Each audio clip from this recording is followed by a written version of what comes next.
Hello बच्चों, मेरा नाम प्रशांत है और मैं आज आपको इस वीडियो में 12वीं क्लास के सबसे इम्पोर्टेंट टॉपिक के बारे में बताऊंगा जो आपके पहले अध्याय में है, जिसका नाम है आपकी विद्युत तीव्रता यानी विद्युत क्षेत्र की तीव्रता, जिसको इंग्लिश में बोलते हैं इंटेंसिटी ऑफ इलेक्ट्रिक फील्ड।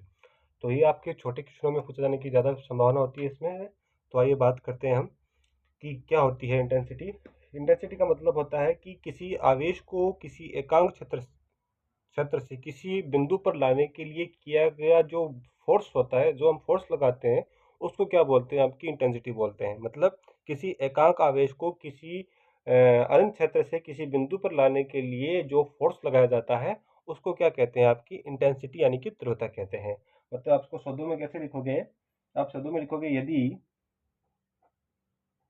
विद्युत विद्युत क्षेत्र में लाना है उसको, पार्टिकल को किसी,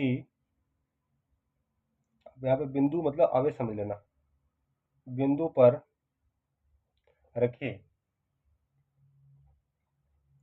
परीक्षण आवेश क्यू नॉट पर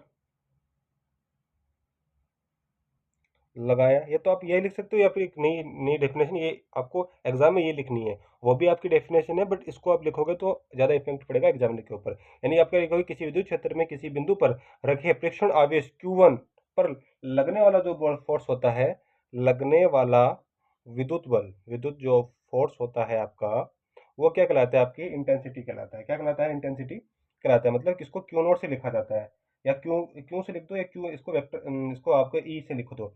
तो ई बराबर क्या हो जाएगा? Q naught upon, sorry, F upon Q note. मतलब वापस बता देता हूँ आपको, ये समझ नहीं है तो, कि जो इंटेंसिटी होती है उसको ई से लिखते हैं, तो ये क्या होती है? F upon Q note. ठीक है। मतलब एकांक आवेश पर लगने वाला जो फोर्स होता है वो क्या कहलाता है? आपका इंटेंसिटी कहलाती है। ठीक है बच्चों। अब आप एग्जाम में आपको लिख सकते हो, तो आप इसे लिख सकते हो ई बराबर, आप लिमिट लगा सकते हो, लिमिट क्यू नोट टर्न कर रहा है आपके पास, इसकी तरफ कर रहा है, और जो एफ है वो आपका क्या आ जाएगा? क्यू नोट की हो जाता है। तो ये आ जाएगा आपका इंटेंसिटी ऑफ इलेक्ट्रिक फील्ड। अब हम बात करते हैं इसकी इकाई की। तो इसकी जो इकाई होती है, तो आप लिखोगे विद्युत विद्युत क्षेत्र की इकाई होती है, वो क्या होती है? न्यूटन कुलाम। मतलब फोर्स की क्या होती है? न्यूटन होती है, और आपकी जो आवेश होती है उसकी कुलाम होती है। अब आप उसकी आप बात करते हो, विमा की बात करते हो, तो विमा क्या हो जाएगी आपके पास? एफ बराबर आपके पास क्यों आ जाएगा? एफ की क्या होती है आपको पता होगी?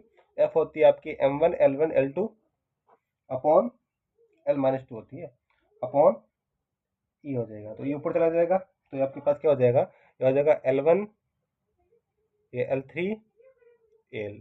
मतलब आप क्या लिखोगे? ई बराबर क्या हो जाएगा आपके पास? M1 L1 T-2 alpha. तो ये इसकी क्या होती है? विमा होती है।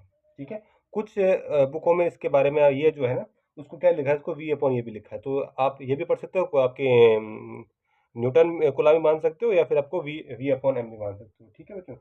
अब आप बात करते हो, यहाँ से एक फॉर्मूला निकलता है आपको कि हम क्यू को क्या लिख सकते हैं? क्यू को हम लिख सकते हैं, क्यू नॉट को क्यों लिख सकते हैं? तो एफ बराबर आपके पास आ जाएगा, एफ बराबर क्यू ई आ जाएगा। तो ये आपके बहुत काम आएगी, आगे क्वेश्चन याद रखना इसको। एफ बराबर क्या होती है? क्यू ई होता है। तो ठीक है, तो इसके बारे में होती है। दूसरी बात करते हैं कि जो इसकी दिशा होती है वो क्या होती है? नेगेटिव, पॉजिटिव से नेगेटिव की ओर होती है। ठीक है। तो ये धनात्मक राशियां होती है, और उनकी जो दिशा होती है वो क्या होती है? ये होती है। तो इसमें अलग अलग दिखा सकते हो कि जैसे ये आवेश है, तो उसमें निकलने वाली इस प्रकार से ये निकलती हुई दिख रही है, और ये दूसरे में क्या होती है? अंदर आती हुई दिखाई देती है। तो इसको इस प्रकार से आप देख सकते हो। ठीक है। इतना इंपॉर्टेंट नहीं है, आपकी बुक में दे रखा है इसलिए मैंने आपको बता दिया। इतना ज़्यादा इंपॉर्टेंट नहीं है इसमें। ठीक है। और ये क्या होता है? बिंदु आवेश के कारण आ गया, बिंदु नेगेटिव के कारण। तो नेगेटिव, ये तो नेगेटिव के लिए बात करते हैं, और ये आपकी पॉजिटिव के लिए बात होती है। ठीक है। और इसकी अब दिशा भी आते से हम बता दी मैंने आपको, दिशा क्या होती है इसकी? यदि ऋणात्मक हो तो इसकी दिशा क्या होती है? तो ये भी एक फैक्टर काम करती है आपकी। तो ये इतना इंपॉर्टेंट है आपकी इसकी बीमा। आपको सबसे पहले क्या रखनी चाहिए? इसकी परिभाषा याद करते, क्या क्या बोलोगे? यदि विद्युत क्षेत्र में किसी बिंदु पर रखे हुए प्रेक्षण आवेश पर जो फोर्स लगता है उसको क्या बोलते हैं? इंटेंसिटी बोलते हैं। इसके फॉर्मूला क्या होता है? तो होता है एफ बराबर, सॉरी, ई बराबर एफ अपॉन क्यू नोट होता है। और इसका इसकी जो यूनिट होती है, जो वो क्या होती है? आपकी न्यूटन गुलाम होती है। उसको कुछ बुकों में इसको क्या लिखा है? वीएम भी लिखा हुआ है। इसकी आप वीमा निकाल दोगे तो वीएम वीमा क्या आ जाएगी आपकी? इसमेम M1 L1 T-2 A-2 A ampere हो गया आपका, और उसको हम इस प्रकार लिख सकते हैं, ये आपके बहुत आगे इंपॉर्टेंट है। ठीक है बच्चों, थैंक यू।